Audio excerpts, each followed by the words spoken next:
নমস্কার, আমি নূপুর আবার এসে গেছি আপনাদের সামনে একটা নিরামিষ পদ নিয়ে। আজকে শনিবারে মোটামুটি আমাদের সব বাঙালি বাড়িতেই নিরামিষ রান্না হয়। তো ধোকার ডালনা তো আমাদের খুব প্রিয়, মোটামুটি বাঙালিদের সকলের প্রিয়। আর আমাদের সবাই মোটামুটি ধোকার ডালনা রান্না করেন। তো আজকে আমি কিভাবে করলাম সেটা একটুখানি দেখিয়ে দিই। ধোকার ডালনা খেতে কার না ভালো লাগে বলুন? চলুন তাহলে দেখে নিই কী করে করলাম।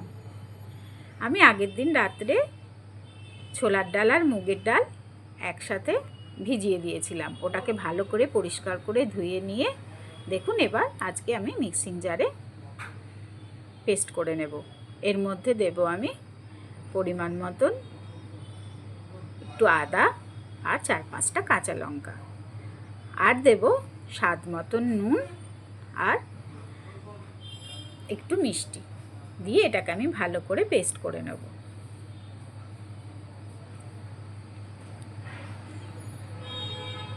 এটাকে আমি পেস্ট করে নিয়ে একটা বোলে ট্রান্সফার করে দেব।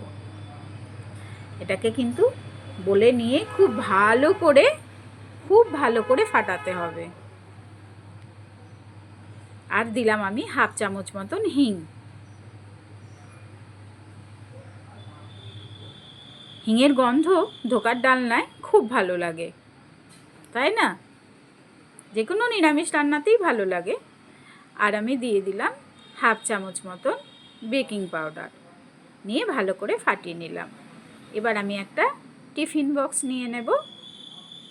তার মধ্যে আমি সাদা তেল একটু ব্রাশ করে নেব।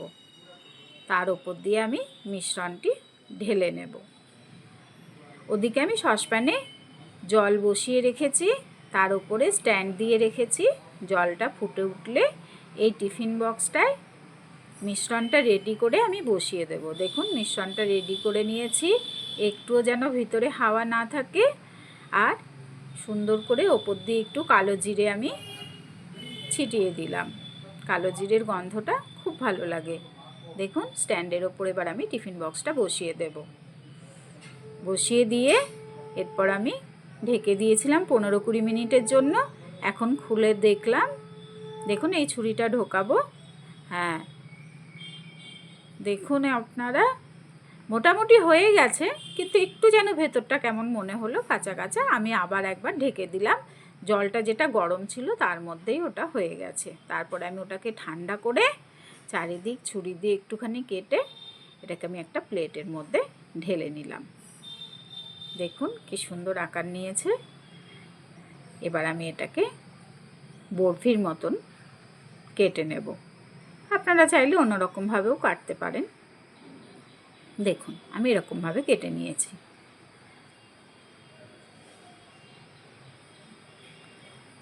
খুব সুন্দর লাগছে দেখতে।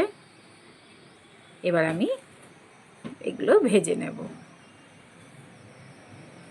ধোকাগুলো একটা একটা করে আমি ভেজে নেব। ওদিকে আমি দুটো আলুকে একটু ভাপিয়ে ডুমো ডুমো করে কেটে একটু ভাপিয়ে রেখেছি। ধোকাগুলো ভাজা হয়ে গেলে আমি আলু দিয়ে ওটার একটা ডালনা বানাবো, আলু ধোকার ডালনা। আমরা আলুটা খেতে ভালোবাসি, ওই জন্য আলু দিয়েছি। আপনারা যদি আলু পছন্দ না করেন তাহলে শুধু ধোকার ডালনা বা ডালের সঙ্গে এই শুধু ধোকা ভাজা এটাও খুব ভালো লাগে খেতে। দেখুন এরকমভাবে আমি সব ধোকাগুলোকে ভেজে নিলাম, ভেজে তুলে নিলাম। এরপর আমি একটা অন্য কড়াই বসিয়ে দিয়েছি। অন্য কড়াইয়ে ওই ধোকা ভাজার তেলই আমি 2 চামচ দিয়ে দিলাম। আর দিলাম সাদা জিরে, একটা শুকনো লঙ্কা আর তেজপাতা। ফোড়নটা ভালো করে গন্ধ উঠে গেলে তার মধ্যে একটা মিডিয়াম সাইজ টমেটো কেটে আমি দিয়ে দিলাম। এর মধ্যে দিয়ে দেব 1 চিমটে নুন, তাহলে খুব তাড়াতাড়ি টমেটোটা গলে যাবে। দিয়ে একটু ঢেকে দিলাম।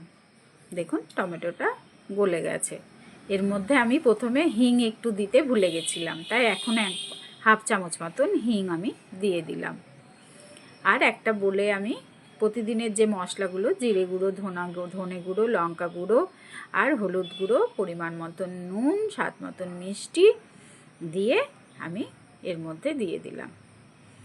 এবার যখন মশলাটা ভাজা ভাজা হয়ে যাবে, তেল ছেড়ে দিয়েছে দেখুন, এরপর যে আলুটা আমি ভাপিয়ে রেখেছিলাম সেই আলুটা আমি দিয়ে দিলাম এর মধ্যে, দিয়ে ভালো করে নেড়ে চেড়ে দিলাম। নুন মিষ্টি তো দেওয়াই আছে, প্রয়োজন হলে আপনারা একটু টেস্ট করে দেখে নেবেন যে নুন মিষ্টি লাগবে নাকি, পরিমাণ মতন স্বাদ মতন দিয়ে নেবেন। তারপর আমি একটু গরম জল এটার মধ্যে দিয়ে দিলাম, দিয়ে ওই 2 মিনিটের মতন ঢেকে দিলাম। ফুটে উঠেছে দেখুন। এরপর আমি ধোকাগুলো ওর মধ্যে ছেড়ে দিলাম, ছেড়ে দিয়ে ভালো করে নেড়ে চেড়ে এবার ওপর দিয়ে আমি দিয়ে দেব 1 চামচ মতন গরম মশলার গুঁড়ো আর দিয়ে দেব 1 চামচ মতন ঘি। এরপরে আমি ভালো করে নেড়ে চেড়ে গ্যাসটা বন্ধ করে ঢাকা দিয়ে দেব, যাতে ঘি গরম মশলার গন্ধটা বেরিয়ে না যায়। দেখুন গ্যাস অফ করে দিয়েছি, ঢাকা দিয়ে দিয়েছি। ধোকার ডালনা আমার রেডি হয়ে গেছে। এবার একটা বলে আমি এটা ট্রান্সফার করে নেব। কেমন লাগলো ভিডিওটা প্রথম থেকে শেষ পর্যন্ত দেখার জন্য অনেক অনেক ধন্যবাদ আপনাদেরকে। আর কে কোত্থেকে দেখছেন আমাকে একটু বলবেন। আর আপনি যদি ফেসবুক থেকে দেখে থাকেন তাহলে লাইক কমেন্ট শেয়ার করে দেবেন। আর যদি ইউটিউব থেকে দেখে থাকেন তাহলে আমার এই ছোট্ট চ্যানেলটিকে সাবস্ক্রাইব করে দেওয়ার অনুরোধ রইল। ভালো থাকবেন সবাই, সুস্থ থাকবেন, সাবধানে থাকবেন। নমস্কার, আবার দেখা হবে নতুন একটা রেসিপির সাথে।